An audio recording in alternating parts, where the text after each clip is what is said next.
बिस्मिल्लाहिर्रहमानिर्रहीम। अस्सलाम वालेकुम नाज़रीन, आप यूट्यूब चैनल देख रहे हैं। मैं इमरान खान हूँ। बड़ी अहम डेवलपमेंट्स आ गई हैं, मैं आपके साथ शेयर कर देता हूँ। नंबर एक तो ये कि 172 बंदे पूरे करने और अपोजिशन ने करने, हुकूमत ने नहीं करने। हुकूमत ने 172 बंदों को वहाँ जाने से रोकना है, जैसे भी रोकें। अपोजिशन ने 172 बंदों को वहाँ लेकर जाना है, जैसे भी लेकर जाएँ। अब पाकिस्तान में जिस तरह की अखलाकियात हैं, सारे हथकंडे इस्तेमाल हो रहे हैं और सब लोग कर रहे हैं। और ये नेगेटिव पॉलिटिक्स इसी तरह एक्सपोज होगी लोगों के सामने जब ये इस तरह की चीज़ें करेंगे। कोई होटलों में छुपा कर रखता है, कोई फार्म हाउसेस पे लेट जाता है, कोई ज़बरदस्ती रोकता है, कोई पैसे लगाता है, कोई कुछ कर रहा है, कोई कुछ कर रहा है, लेकिन ये सारा कुछ पब्लिक देख रही है। और पब्लिक जब फैसला करती है तो फिर उसका रद्द-ए-अमल सामने आ जाता है। अब 172 अपोजिशन ने पूरे करने हैं। मैं नंबर गेम आपके सामने रख देता हूँ ताकि आपको आइडिया हो जाए कि इस वक्त किसके पास क्या है।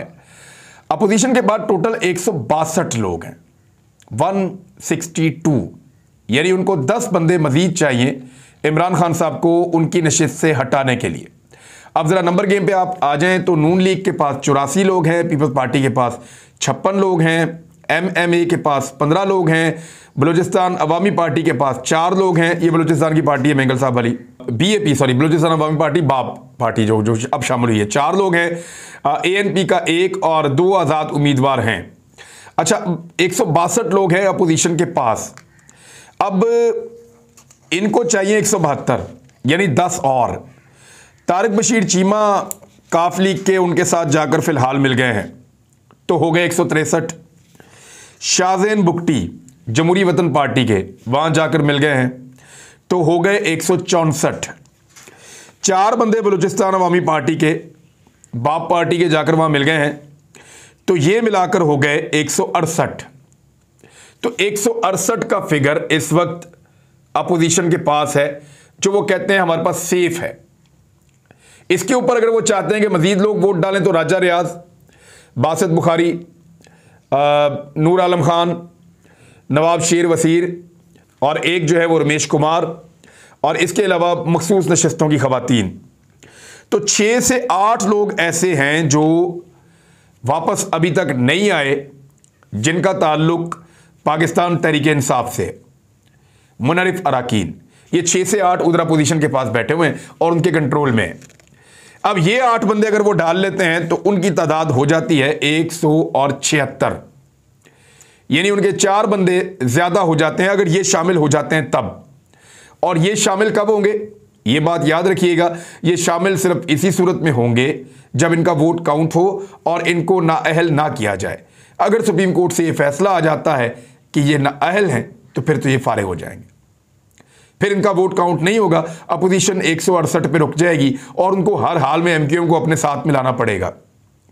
MQM कहां खड़ी है वो मैं आपको भी बताता हूं, लेकिन पहले अपोजिशन के कौन से बंदे कम हैं वो जरा सुन लें। 2 बंदे तो उनके टेक्निकली अभी इस वक्त कम है। एक अली वजीर, जिन्होंने पाकिस्तान के जर्नैलों को ये जो बाढ़ लगी हुई है पाकिस्तान अफगानिस्तान के बॉर्डर पे, उसके अंदर लपेट के और फौजी जीप के साथ बांध के घसीटने के बयानात दिए थे और फौज के खिलाफ बहुत इश्तियाल फैलाया था। ये अली वजीर साहब इस वक्त गिरफ्तार हैं गुज़िश्ता 15 महीने से, और ये वोट नहीं डाल पाएंगे मेरी इत्तला के मुताबिक। इनको तो स्पीकर नहीं लेकर आने वाला।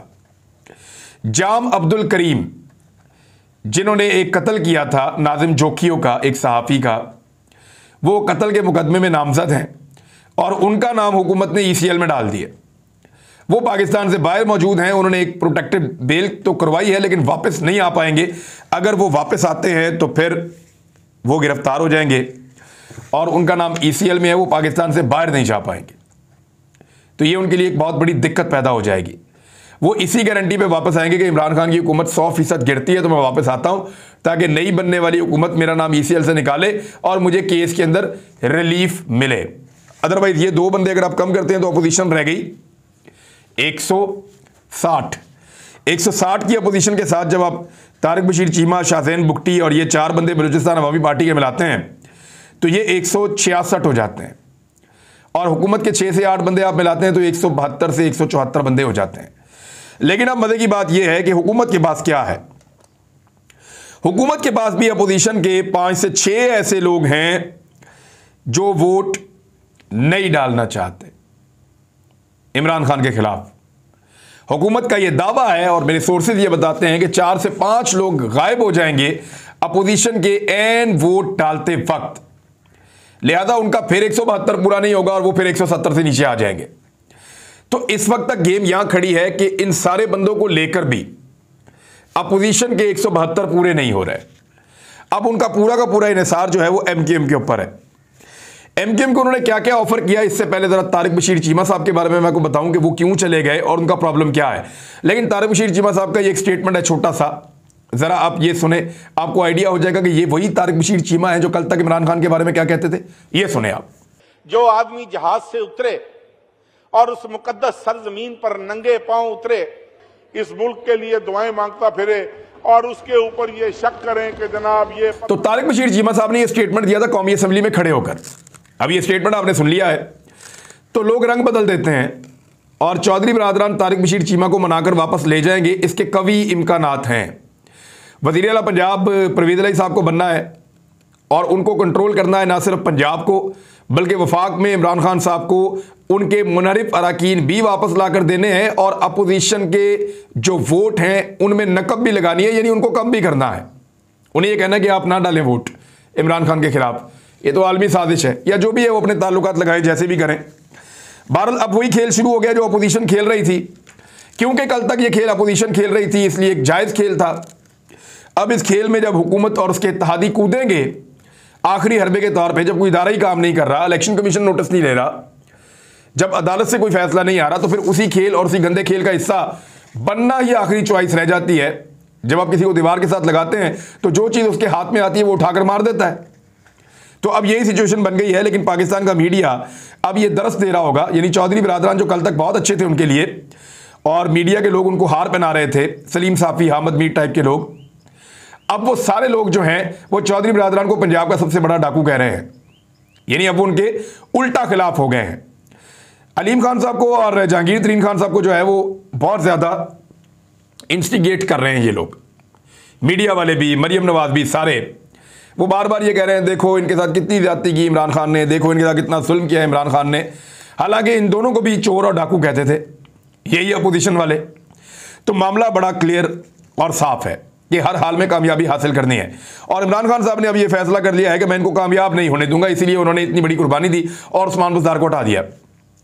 उस्मान बुज़दार पाकिस्तान तहरीक इंसाफ का हिस्सा कभी नहीं बन पाए थे, लेकिन जिस तरीके से उन्होंने इस्तीफा दिया और वजारत आला छोड़ी है एक लम्हे की ताखीर किए बगैर, ये एक ऐसी चीज़ है जिन्होंने उस्मान बुज़दार को तहरीक इंसाफ के दिल में जगह दे दी है और अब उस्मान बुज़दार खुद तहरीक इंसाफ बनते नजर आ रहे हैं। तहरीक इंसाफ में उनकी कदर और इज्जत बढ़ जाएगी और दोबारा अगर कभी उनको कोई बड़ा ओहदा पेश किया गया तो वो मुखालफत नहीं होगी जो माजी में थी। तो एक उनके मूव ने या एक उनके पॉलिटिकल फैसले ने उनको हीरो बनाया है पाकिस्तान तहरीक इंसाफ के अंदर। अब सबकी नजरें एमक्यूएम पे हैं। अपोजिशन ने सारा कुछ एमक्यूएम को ऑफर कर दिया। उन्होंने कहा जी गवर्नर भी देंगे सिंध का, आपके पास 7 मेंबर हैं, आपको 3 से 4 वजारतें भी देंगे, आपको सिंध के अंदर जो चाहेंगे आपको देंगे। बहुत सारा कुछ ऑफर कर दिया है एमक्यूएम को पाकिस्तान पीपल्स पार्टी ने और नून लीग ने मिलकर। लेकिन मामला यह है कि पीपल्स पार्टी एक लेवल से आगे ऑफर इसलिए नहीं कर सकती कि हैदराबाद और कराची में पीपल्स पार्टी भी एक स्टेक होल्डर के तौर पे मौजूद है और वो अपनी सीटें या अपना इक़्तिदार का हिस्सा एमक्यूएम को नहीं देना चाहेंगे। तो यहां पे आके एक बड़ा फड्डा पड़ गया है। लेकिन एमक्यूएम को जो ऑफर की गई अपोजिशन की जानिब से, वो ऑफर हुकूमत की जानिब से नहीं की गई। अभी भी एमक्यूएम में डिवाइड क्या है, जो लोग अरकान असेंबली हैं वो इमरान खान साहब की तरफ उनका झुकाव है और जो अरकान असेंबली नहीं है उनका झुकाव अपोजिशन की तरफ है। एक शख्स पाकिस्तान में मौजूद नहीं है, पाकिस्तान के बाहर है, लेकिन वो सबसे ज़्यादा एक्टिव है। मैं अल्ताफ हुसैन की बात नहीं कर रहा, मैं इशरतुल इबाद की बात कर रहा हूं, जो माजी में गवर्नर भी रहे हैं। वो पूरी कोशिश कर रहे हैं कि गवर्नरशिप डॉक्टर इशरतुल इबाद को वापस मिल जाए और फिर एमक्यूएम नई आने वाली हुकूमत से बहुत सारी चीज़ें वापस ले सकती है। जबकि पाकिस्तान तहरीक इंसाफ ने उनको ये ऑफर किया एमक्यूएम को कि आपके दफातर भी खोल देते हैं, आपके जो मामलात हैं उनको भी काफ़ी हद तक हम हल करने की कोशिश करते हैं।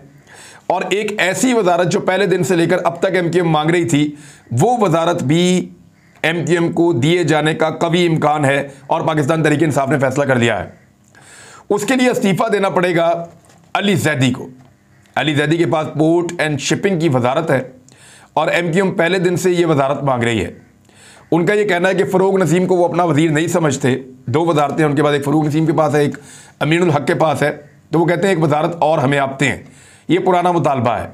तो इमरान खान साहब गवर्नर का ओहदा तो नहीं देंगे, लेकिन ये जो वजारत है ये दे सकते हैं। उनके दफातर जो हैं वो खोल सकते हैं, तो कुछ चीज़ें दे सकते हैं। इमरान खान MQM को उतना ज़्यादा नहीं देंगे जितना अपोजिशन देगी, लेकिन अपोजिशन के साथ MQM के मुस्तकबिल में मामला ठीक नहीं चलेंगे, ये बात MQM भी जानती है। लिहाजा यहाँ पे MQM के पास 50-50% इम्कानात हैं कि वो किस तरफ जाती है। जहाँ MQM गई फैसला उसके हक में हो जाएगा। हुकूमत भी एंगेज कर रही है MQM को और उन्होंने चंद घंटे मांगे हैं और इसके ऊपर वो फैसला कर रहे हैं। जल्द उनका फैसला सामने आ जाएगा, हम आपके सामने रख देंगे।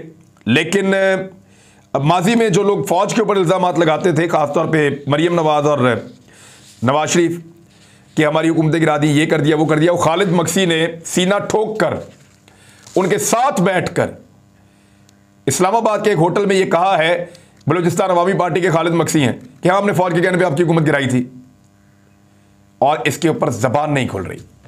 अब जब सवाल किया जाता है कि आप एस्टेब्लिशमेंट को ये कहते थे, फौज को ये कहते थे, कि आप अपने मौक़िफ़ पे कायम है, चुप कर जाते हैं। नेक्स्ट क्वेश्चन, तो वो जिन लोगों ने उम्मीदें लगाई हुई थी ना, मुस्लिम लीग नून से इनकलाब की, इनसे उम्मीदें लगाई हुई थी कि ये एक इनकलाबी पार्टी बन चुकी है, ये पाकिस्तान के अंदर फलां चीज़ लेकर आएगी, इस्टेब्लिशमेंट से लड़ेगी, फौज से लड़ेगी। मैंने पहले कहा था कि ये कभी एयरपोर्ट तक नहीं जाएंगे।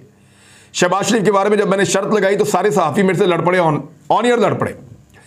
मैंने कहा ये आदमी कभी माल रोड क्रॉस नहीं करेगा, ये कभी एयरपोर्ट नहीं जाएगा, मैं जानता हूं इस आदमी को, ये कभी उस एरिया में दाखिल नहीं होंगे, ये कैंट को जाके टच नहीं करेंगे। और शहबाज शरीफ ने टच नहीं किया था कैंट को जब नवाज शरीफ एयरपोर्ट पे आए थे अपनी बेटी के साथ।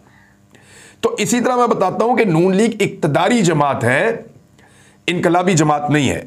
तो मेरे सारे खूनी लिबरल्स को मेरा दोनों हाथों से सलूट, इंजॉय करें वो इस सूरत हाल को।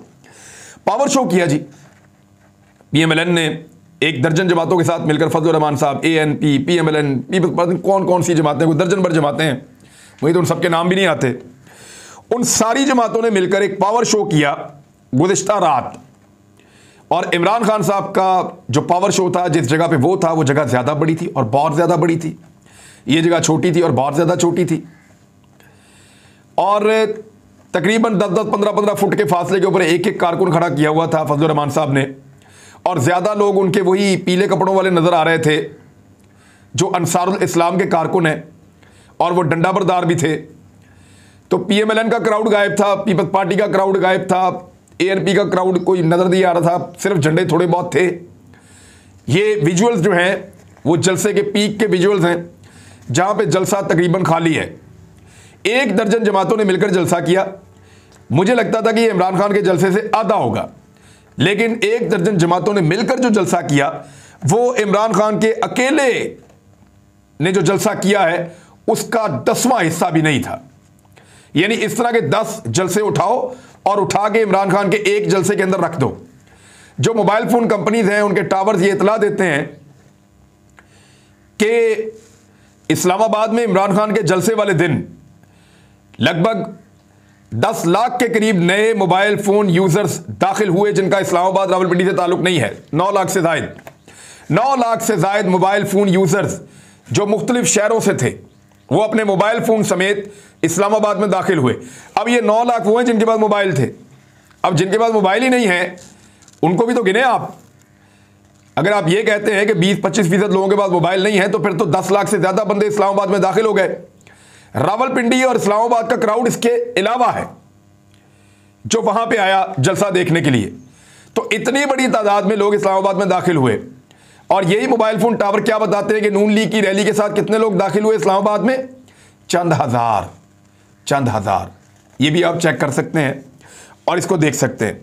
बहरहाल दर्जन भर पार्टियां 10 गुना कम जलसा करने के बाद पब्लिक में अपनी मकबूलियत का भांडा फुड़वा चुकी हैं, और तमाम इदारों को, पाकिस्तान के तमाम ताकतवर हलकों को और सबको ये पता चल गया है कि अवाम में मकबूल लीडर इस वक्त कौन है।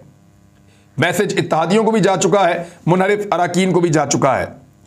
नया सिनेरियो आपके सामने मैंने रख दिया कि किस तरीके से तहरीक-ए-तमात चलेगी। लेकिन एक चीज़ मैं आपको और बताता हूँ, अपोजिशन के नंबर पूरे हो जाएंगे, इसके इम्कानात हैं। इस वक्त एक फार्मूला है जो डिस्कस हो रहा है, ये अल्फाज संभाल के रखिएगा, मैं आपको दोबारा सुनाऊंगा। एक फार्मूला ऐसा भी डिस्कस हो रहा है मुख्तदर हलकों में कि अपोजिशन के नंबर पूरे किए जाएं, उसके बाद जब अपोजिशन वोट डालने आएगी तो बीच में से कुछ बंदे गायब हो जाएंगे, तहरीक अदम एतमाद नाकाम हो जाएगी, लेकिन इमरान खान साहब भी सादा अक्सरियत खो बैठेंगे। यानी तहरीक अदम एतमाद नाकाम हो गई और इमरान खान साहब की सादा अक्सरियत भी ख़त्म हो गई। ऐसे में 3 महीने तक दोबारा तहरीक अदम एतमाद तो आ नहीं सकती और इमरान खान साहब एतमाद का वोट अपनी मर्ज़ी से लेंगे, लें या ना लें उनकी मर्ज़ी है। तो फिर ये फार्मूला तय पाएगा कि जल्दी पाकिस्तान में इलेक्शन करवाए जाएं और ये चीज़ें काफ़ी हद तक तय हो चुकी हैं। लेकिन आने वाला बजट इमरान खान साहब ही पेश करेंगे। इस सिनेरियो में ये चीज़ बहुत इंपॉर्टेंट है, ये डिस्कशन हुई है बड़ी सीरियसली, मैंने आप तक पहुंचा दी है और इसको संभाल कर रखेंगे, आपको दोबारा सुनवाएंगे। इसके अलावा जो शाह महमूद कुरैशी साहब हैं वो चीन और रूस के दौरे पे जा रहे हैं इस वक्त, ये बहुत इंपॉर्टेंट है, याद रखिएगा। उस वक्त जब अमेरिका और उसके इत्तेहादी पाकिस्तान के खिलाफ साजिश कर रहे हैं, गेम डाल रहे हैं, वही गेम जो भुट्टो के खिलाफ हुई थी, भुट्टो साहब ने अपनी किताब में लिखी थी, अमेरिकन ने खुद एतराफ़ किया था।